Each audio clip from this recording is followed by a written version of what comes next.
addressed very shortly, and we will get back into it, the social aspect. And I know at least one person in the audience that will challenge your statement that video is like being there, but we will get to it later on. And Ruth, you prepare to make a comment on this comment of this gentleman. Maurice, we would like to know, how do you see the advertising? You gave us very impressive growing numbers in the last 5 years as far as the part of digital advertisement, digital business within the whole ecosystem of Publicis. How do you see the trends, and how do you see 2009 within the trends, and whatever you would like to add? What's good with Yossi, and this is one of the reasons why I like him so much, is that he gives you a briefing, and when you are on stage, he's giving you another one. On Saturday night at 23 hours, 11 p.m., I received an email from Yossi saying, okay, you will be on the panel on Wednesday. You have 12 to 15 minutes, and you will tell us about how new media will be making tomorrow. So I'm glad to speak about advertising. Maurice, we love to hear whatever you want to share with us. No, I'm just kidding. Voila! I'm just kidding you. He told me that I have to make fun of him, so I'm trying to do that. I would like to come back to a few things regarding digital first. In fact, if we try to define what is making digital, there is 3 words which are coming to my mind. One is scale, and when you look at the numbers which have been thrown on this YouTube video, you see numbers which are just staggering. The second is speed, and clearly, and this has been, Josh has insisted on that, what was done in 200 years is now done in 6 months' time. The third one is blur. Everything is blurring. What was supposed to be done by a communication company is done by somebody else, etc., etc. And if you look at the world today, the most important R&D company, the most important company in the world, which is putting a lot of things to access at a fingertip, is Google. And Google is giving for free everything. Who is paying that? We are paying. We, the advertising people, are making sure that you have access to all these elements, all these things which are changing your life. Why are we doing that? First, because obviously we are generous people and we love to do that. But more importantly, simply because digital, interactive, the web, mobile phones are changing the life, are impacting the life of the people like never before. Not only they are communicating, which is something which is just a small part of what all this is doing, but they are transactioning, they are being educated, they have informations, they have a lot of indication on how things are going on life.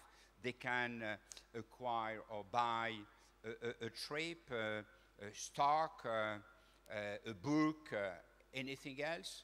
They can also download a lot of things for free. And this is changing the life of the people and the mindset of the people, because what they were used to pay, they are no longer used to pay. And this is changing quite dramatically the society we live in, and the mindset of the people, and their behavior. And if we look at the world as we have been educated, at least the people of my age, in the universities, we will see that what is happening today has nothing to do with what we learned. We learned that everything has a value. Today, what is the value of the things? What is the value of an audience? What is the value of a music? What is the value of a book?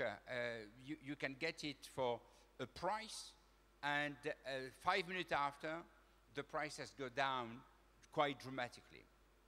And all this is changing everything in our lives, including the fact that we have been told during years that the news were coming from press, from radio, from TV, and we were used to believe that the hierarchy and the selection of the news were the right one. Today, we are getting news from the man in the street which are putting at risk what the Wall Street Journal is writing, simply because he's writing things with his own views and his common sense, and this is changing quite dramatically the way we, advertising people, and I'm coming to the subject, we are looking at this audience. They are no longer what we used to call consumers, and I don't like to call them consumers because we are not addressing at them, but we are dialoguing, we are speaking with, we are communicating with people, real people, and we are interacting, and this is changing quite dramatically the things, and the crisis is having a multiplier effect, and we have seen the numbers, on the advertising spendings for the analog media. And this will change the world tomorrow. By the way, there is something which is quite interesting, and I invite you to try to find it either through Wikipedia or through Google, which is a formidable speech which has been given by the head of the Chicago Tribune, explaining how they have changed, how they have restructured, how they are again compelling and relevant to their audience. So if we look at our world and the way we are communicating, everything is changing. And all the recipes we have are things which are useful for only 50% of what we do. So we have to transform the way we work, we have to transform the way the advertisers work, and we have to change the way we are communicating with our audiences. It is much more personal, far more creative, much less formal. You have things that you see on internet which would never have been put on air on a TV set, and with an audience which is much bigger, much wider than what you can see on TV. Why that? Because it is seen as personal. And when you are addressing someone on a personal way, you can change the tone of voice. You don't need to be authoritative. And if you are authoritative on the net, goodbye. Better you come back in 2 years' time. And you don't need to be as formal as we are on a classic video system, a 30-second commercial. So we have to invent new forms of communication, new languages, new approaches, and we have also to build bonds and relationships which look as being personal. They cannot be personal because obviously when we have 1 billion consumers around the world, we cannot be personal. But it has to be felt as true, authentic, and personal as possible. And for that, there is a lot of tools, and I will not go through the analytics and all the kind of things that we can get on the net. The only thing I would like to add is that this society that will be there tomorrow can be frightening on some aspect. It will be much more open, much more democratic, because everyone will have access to all the information. But when there is so much information, and when you cannot select the information, it can be also the contrary to the democracy. And the last thing that I would like to add, coming back to advertising, is that in fact, internet is already the number 3rd media in the world. It has reached 11%. It will reach within 2-3 years 15%. It will be within 5, 6, 7 years close to 20%. And unfortunately, to the expense of the press, the radio, and progressively, and later on TV. TV will remain stable for a few years, and you can expect from 2015 that TV will decline simply because what TV will present will be absolutely irrelevant to audiences which are used to see something else. Just one thing to conclude with, we have reached this year an audience and at the same time spendings higher on internet than on TV in the UK. Audience on internet bigger than TV audiences, money spent on internet bigger than the money spent on TV. And this has naturally changed everything and the way advertisers are looking at this. So we have to transform ourselves, and this is what we are trying to do. And I can tell you something, it's very hard.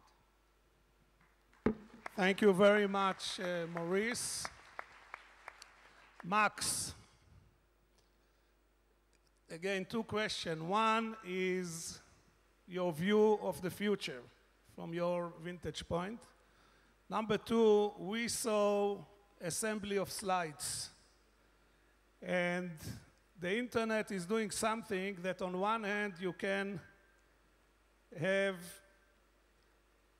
presenting information very quickly. But on the other hand, it's kind of very on the surface. So how do you see the delivery of information on the internet compared to the old way of delivering information from the depth, from the width, from that perspective? Please. So I had a very similar experience with Yossi, who sent me with a lot less time than I would call acceptable, a note that I have to prepare a 15-minute speech. But I had the exact opposite experience just now. I couldn't have asked for a better setup for what I was trying to say. So I thank you. I think maybe Maurice beaten you into submission, but either way, it's very nice. I also would like to point out that all the old media guys are wearing ties, except for Maurice, who is kind of a bridging between old and new, as he just pointed out. And all the new media guys are not wearing ties. By the way, I have to correct you. When Matthias will tell you what they are doing in new media, I'm not sure you will call him old media guy. I tell you, this is a very conventional perspective that you're taking. I mean, instead of asking old media people to take off the ties, which is the easiest way to seem sexy, I think the new media guys should take a tie and wear one. That would be innovative.